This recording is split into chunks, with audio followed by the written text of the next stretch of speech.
Something happened inside your brain last night that almost nobody is talking about, but once you understand it, you will never look at your sleep the same way again. 8 hours in bed and you still feel like garbage. You drag yourself to the coffee machine before you can even form a sentence. You tell yourself you just need to sleep more. But here is the thing. You are already sleeping enough. So why does your body feel like it got hit by a truck? The problem is not how long you sleep. It is what your body is actually doing during those hours. And right now, something is stealing your recovery without you knowing it. In the next 10 minutes, I am going to show you exactly what is happening inside your brain while you think you are resting, and why fixing your sleep duration was never going to solve this. Stay with me, because what I am about to show you changes everything. Let me describe your mornings. You set your alarm for 7 a.m., you went to bed at 11 p.m., that is 8 hours. By every standard piece of sleep advice you have ever heard, you did everything right. But when that alarm goes off, there is this crushing heaviness behind your eyes. Your limbs feel like concrete. Your brain is foggy. You are not refreshed. You are not restored. You are just less asleep than you were an hour ago. And the worst part? You try to push through. You drink coffee, then more coffee. You feel functional by 10 a.m. maybe, but by 2 in the afternoon you are fighting your eyelids again. You wonder if something is wrong with you. Maybe you have low iron. Maybe it is your thyroid. Maybe you are just one of those people who needs 9 hours. But you have tried 9 hours. You have tried 10. And you still wake up feeling this way. That frustration, that specific exhausted but not understanding, why feeling, that is exactly the signal your body is sending you. And it is telling you something very specific. So what do most people do when they wake up tired every single day? They do what the internet tells them. They try going to bed earlier, they download a sleep app and track their hours. They cut out caffeine after 2 p.m. They buy blackout curtains. They try melatonin, they try chamomile tea. Some people go further. They buy white noise machines. They lower their thermostat to 67 degrees because some podcasts told them that is the optimal sleep temperature. And for a few days, maybe even a week, things feel slightly better. Then the exhaustion comes back, exactly as heavy as before. So they try the next thing.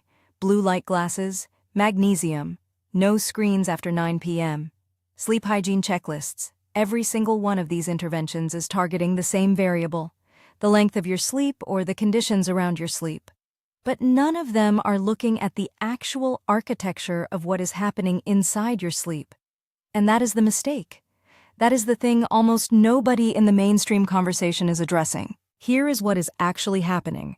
Your sleep is not one continuous block of rest. Your brain cycles through distinct stages approximately every 90 minutes. You have light sleep, deep sleep, which scientists call slow-wave sleep, and REM sleep. Each stage has a completely different job. Deep sleep is when your body physically repairs itself. Human growth hormone is released almost exclusively during this stage. Your immune system runs its maintenance cycle here.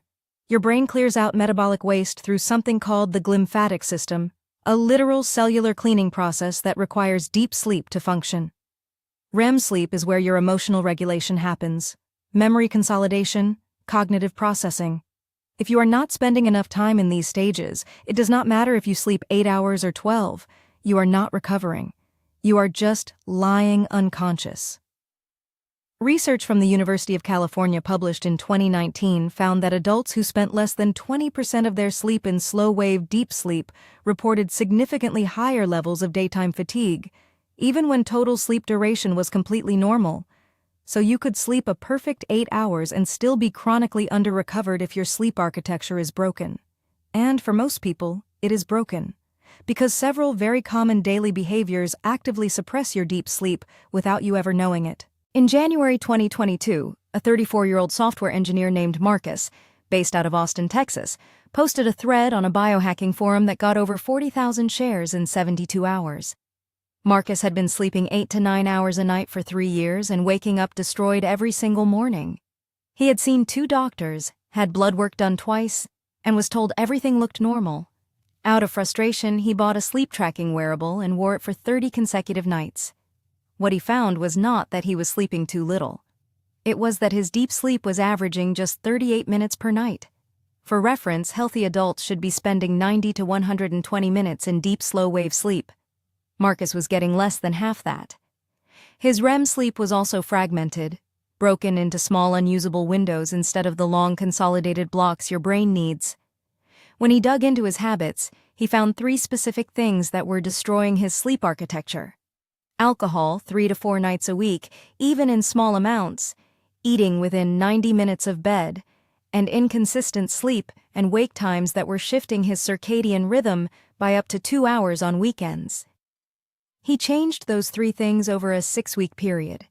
His deep sleep went from 38 minutes to 94 minutes.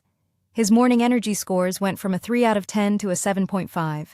Same bed, same duration, completely different sleep. Now imagine waking up and the first thing you feel is not dread, not that heavy, pressing need to immediately close your eyes again.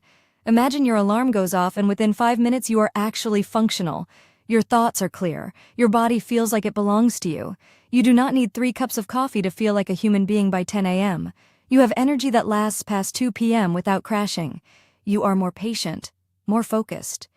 Your workouts actually produce results because your body is finally recovering from them overnight.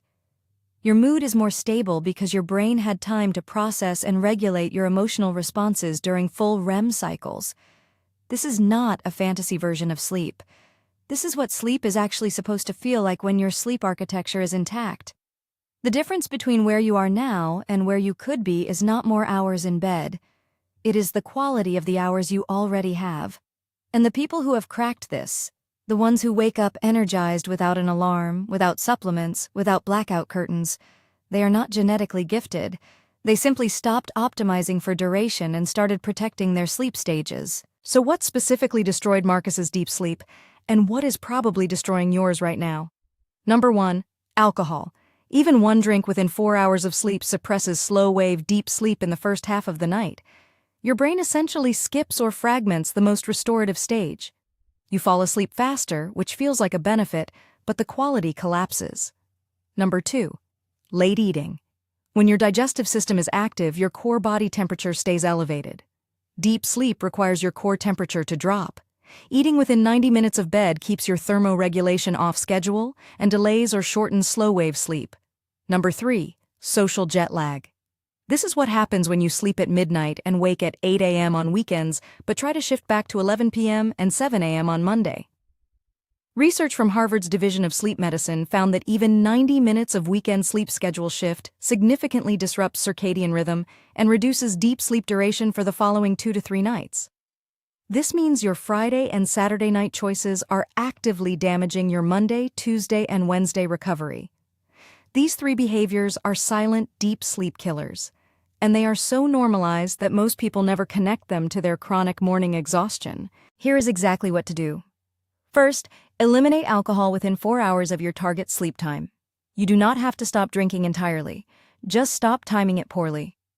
Second, set a kitchen cutoff time 90 minutes before bed and stick to it for 30 days.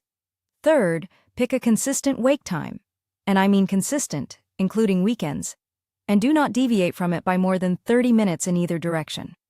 Your circadian rhythm is an actual biological clock, and it responds to consistency the way a muscle responds to training.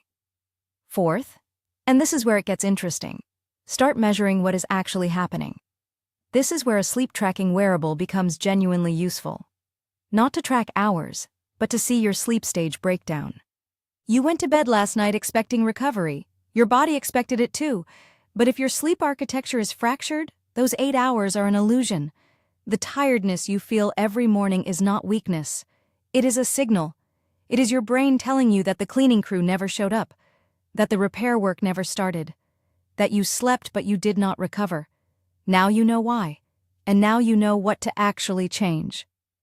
If this opened something up for you, if you recognized yourself in any part of what we talked about today, share this with someone who keeps telling you they are tired all the time despite sleeping enough. Because most people will never even know to ask this question. And one last thing.